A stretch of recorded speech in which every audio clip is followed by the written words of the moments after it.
Today we bake. Simple recipe for carrot cake that is moist, soft, delicious, and doesn't take that much time to make. I'm telling you, I can never lie to you guys. This is 2 days post baking, no fridge. It keeps well in the fridge as well. You can freeze it for as long as you would like. Let's go, people. Let's go. I'm gonna teach you how to make this. Let's go. Hi, welcome back to my channel.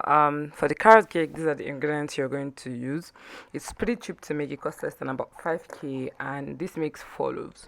I have the flour that I'm going to use. I have about 10 carrots or 9.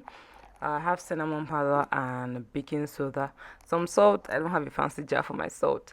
Brown sugar, I'll use white sugar as well. I didn't take a picture of that. I'll use some oil. Use power oil, it's good for your heart. And then Fustaclax, because this is like the most common vanilla essence you can find. Eggs, some dried fruits, some chocolate as well. I use dark chocolate because I prefer that in my baked goods. I'm using almond nuts because I couldn't get pecan.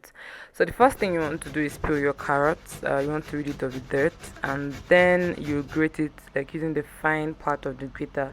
You don't want to grate it the way you would grate carrot for salads, because that one is a bit chunkier and will not blend well with your flour.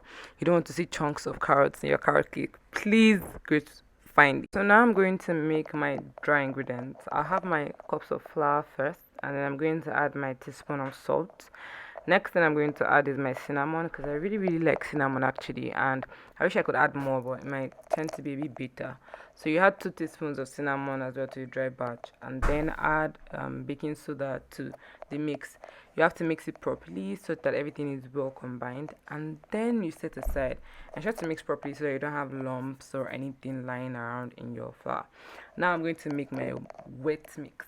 For the wet mix, I have sugar. I'm going to measure 1.5 cups of sugar, and then 1.5 cups of white sugar as well. The brown sugar is to make it very moist. That's the secret ingredient actually.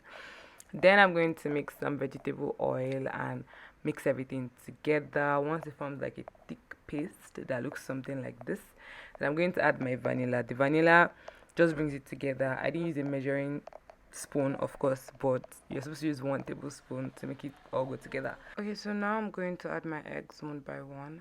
By one I mean like I'll add 1 egg, mix it, and then add another egg, because it's going to curdle. If you bake a lot, you know what that means, but if you don't, just do as I say and don't allow it curdle so that it bakes well, right? So yeah, mix it all up, then add your dry ingredients into your wet. So I'm going to be folding it in. I'm not going to use the whisk anymore to mix it like I did the dry ingredients. I'm just going to fold it in gently and sort of mix it gently till all is combined. So you don't want to over mix. There's something like over mixing with baking. This is why I don't bake a lot. There's so many rules. Not to worry though, you can't mess this up. This is really easy to make.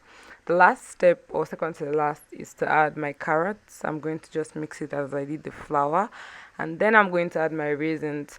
I added about 1 cup of raisins. I'll just mix it thoroughly so that it's evenly spread into the batter, and then I'm going to just add it into the tin foil. So I'm using tin foil because I don't want to use a large foil that I have to cut up and separate the pieces. I just want to have like 4 loaves that will be enough for like me and share with my friends. Final step is to chop up my toppings. See my transition. But yeah, I chopped up the chocolate bar, and I'm now going to add it as a topping on my carrot cake loaf. I also chopped up some almonds and then spread it on the loaf. This is what it looks like, and I'm just going to put it on my tray and then leave it to bake for about 40 minutes. Taking it out of the oven, this is what it looks like. So pretty. I'm going to show you up close and personal soon. This is what the chocolate only one look like, and then I have the mix as well. Okay, no, I have the almond only one as well, and then I had the plain one, and then I add the chocolate and almond mix as well. And this is what it looks like you can even see from the picture how like moist it looks. I'm going to show you up close and personal. This is what the chocolate topping looked like. It was so moist and absolutely delicious, and it keeps very well. Like, this is my favorite part. 4 days later, it hasn't spoiled.